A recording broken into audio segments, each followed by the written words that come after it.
Easy రాగి Java కోసం water boil చేస్తున్నానండి. 2 గ్లాసెస్ ఆఫ్ వాటర్.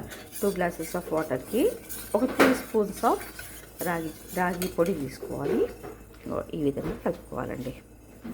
ఈ విధంగా కలుపుకోవాలి. ఈ విధంగా అయ్యాక ఇది వాటర్ బాయిల్ అయ్యేటప్పుడు ఇందులో వేసేసుకోవాలి. ఈజీ రాగి జావా టేస్టీ అండ్ మనకి చాలా హెల్దీ కదండి. ఇందులో నేను చిన్న అల్లం ముక్కలు వేస్తున్నాను. సో కొంచెం అల్లం తురుము కూడా వేస్తున్నానండి. కొంచెం అల్లం తురుము కూడా వేసుకుంటున్నాను టేస్టీ కోసం. సో రాగి జావా బాయిల్ చూడండి అవుతుందన్నమాట. రాగి జావా ఎట్ దిస్ టైం ఈ టైంలో మనం కొంచెం మజ్జిగ కలుపుకోవాలండి. అందులో మంచి చిక్కటి మజ్జిగ విత్ సాల్ట్ ఇళ్ళని వేసుకుంటే సరిపోతుంది. ఇంకొన్ని మజ్జిగ చేశాను కవ్వంతో. ఈ మజ్జిగ మనం ఇప్పుడు రాగి జావాలో కలుపుకోవాలి.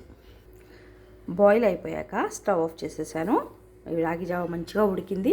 ఇప్పుడు మనము మజ్జిగ కలుపుకోవాలండి.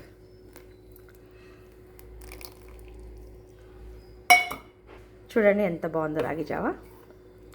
ఇలా స్టిర్ అయిపోయాక మంచిగా అంత మిక్స్ అయిపోయాక మనము ఇందులో కొత్తిమీర వేసుకుంటే చాలా టేస్టీ ఉంటుంది. ఇది ఎండాకాలము చలవ, ఇంకానేమో రాగుల వల్లనేమో బ్లడ్ క్వాంటిటీ అనేది పెరుగుతుంది కదండి, హెచ్బి పెరుగుతుంది కదా.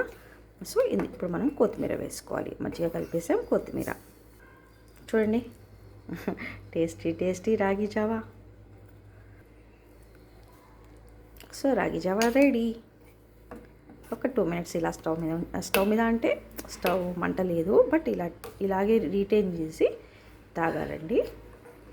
మజ్జిగ పోసాక బాయిల్ చేసే అవసరం లేదు. అది ఇక్కడ టిప్. చూడండి రాగి జావా రెడీ. సో టేస్టీ రాగి జావా రెడీ.